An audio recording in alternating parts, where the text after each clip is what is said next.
अस्सलाम वालेकुम वरहमतुल्लाहि वबरकातुहू। फ्रेंड्स, तो कैसे हैं आप सभी।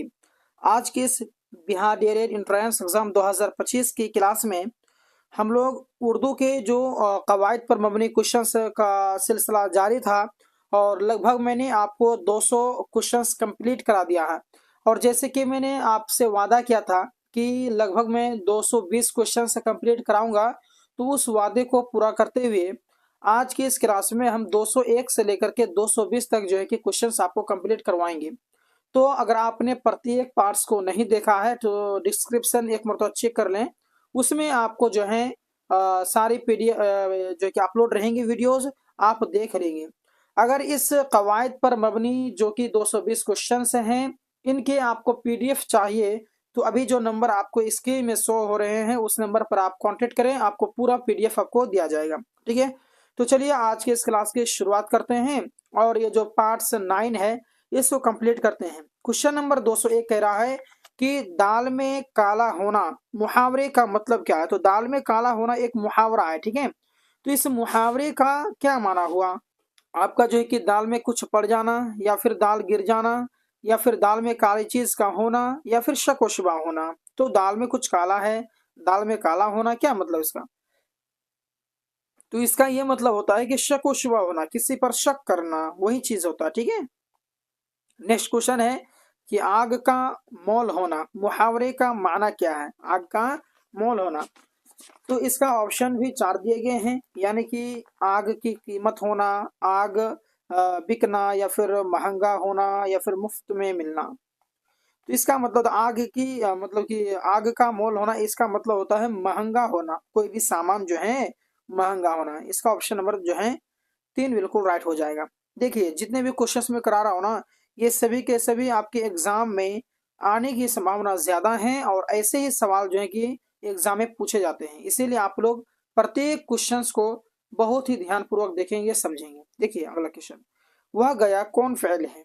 वह गया कौन फेल है आपका। माजी मुतलक है, माजी करीब है, माजी बईद है, या फिर माजी नातमाम है। तो दोस्तों मैं आपको बताना चाहूंगा कि वह गया ये कौन सा फेल है। तो माजी मुतलक है। देखिए माजी की जो है किस्मों के बारे में मैंने माजी के बारे में पढ़ाया ना, माजी की 6 किस्में हैं, तो उन सभी का परिभाषा मैंने आपको बताया है। तो माजी मुतलक का जो ये परिभाषा है वह गया। ठीक है, अच्छा आइए अब अगला क्वेश्चन की ओर हम लोग बढ़ते हैं। अगला क्वेश्चन है कि जरूरत की जमा क्या होगी। जरूरत की जो प्लूरल है वो क्या होगा। जरूरतों, जरूरतें, जरूरियात, इनमें से कोई नहीं। तो इसका जो जरूरत की जो जमा है दोस्तों वो हो जाएगा आपका ऑप्शन नंबर 2 बिल्कुल राइट, यानी कि जरूरियात। आइए अगला क्वेश्चन की ओर हम लोग बढ़ते हैं। दर्ज झेल में माजी शकिया की मिसाल कौन सी है। माजी मतलब गुजरा हुआ, माजी मतलब गुजरा हुआ।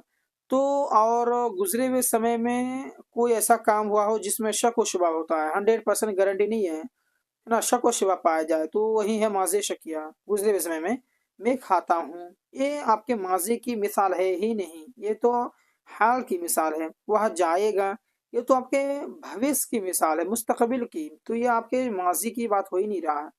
वह आया होगा, हाँ वह आया होगा, इसमें तो शक हो रहा है ना। मानिए कि तुम खा चुके हो, ये भी आपका माजी का ही मिसाल है, लेकिन इसमें शक व शुबा नहीं है। वह आया होगा डाउट है, शक बता रहा है, इसमें शक है। तो ये आपका ऑप्शन नंबर 3 बिल्कुल राइट हो जाएगा, यानी ये माजी शकिया की एग्जाम्पल हैं। अगला देखिए, अगला है कि जमकर दावत उड़ाना मुहावरे का मतलब क्या होगा। जमकर दावत उड़ाना, तो इसका ये मतलब क्या होता है कि पेट भर खाना, या फिर आपका दावत का मजाक उड़ाना, दावत में हंगामा करना, इनमें कोई नहीं। तो जमकर दावत उड़ाना इस मुहावरे का मतलब है पेट भर खाना। क्या होता है, ऑप्शन नंबर 1 बिल्कुल आपका राइट होगा। अगला देखिए, कौन सा जुमला दुरुस्त है, यानी कि जो नीचे दिए गए हैं ना 4 ऑप्शन में, इन 4 ऑप्शन में कौन सा जुमला आपका जो है कि सही है। वह शौकीन है, ये तो गलत है। शौकीन अगर होता है ना बड़ी शीन से होता है, शौकीन होता है, गलत दिया हुआ है। मैं नमाज पढ़ता हूँ, मैं नमाज पढ़ता हूँ। तो यहाँ पर नमाज लिखा हुआ, नमाज जो है ना इसे होता है नून अलिफ मीम जा, नमाज होता है ना, ये गलत दिया हुआ आपका। ठीक है, चलिए अगला एग्जांपल देखिए यहाँ कह रहा है कि तुम क्रिकेट खेलते हो, ये आपका बिल्कुल परफेक्ट है, बाकी ये गलत, ये भी गलत। और इसमें जो है ना ऑप्शन नंबर 4 में है कि हम नाश्ता कर रहे हैं। नाश्ता ऐसे नहीं होता, नाश्ता होता, नून अलिफ शीन ताहा, नाश्ता होता है, नाश्ता नहीं होता। गलत दिया हो भैया। ऑप्शन नंबर 3 आपका परफेक्ट है। अगला देखिए, अगला क्वेश्चन है कि पानी भर ये फरना मुहावरे का माना क्या है। पानी फिरना माने मुहावरे का मतलब क्या है। बारिश हो जाना, पानी गिरना, जाए होना, जाए मतलब नुकसान होना, इनमें से कोई नहीं। तो इस ऑप्शन नंबर सी बिल्कुल राइट हो गया, यानी 3 बिल्कुल राइट हो जाएगा। पानी फिरना मतलब होता है जब ना मेरा सपने के ऊपर में पानी फिर गया, यानी कि मेरा सपने को बर्बाद हो गया, है ना। तो ऑप्शन नंबर 3 बिल्कुल राइट हो जाएगा। अगला देखिए, अगला क्वेश्चन है कि नाक में दम करना का मतलब क्या हुआ। नाक में दम करना इसका मतलब क्या होता है।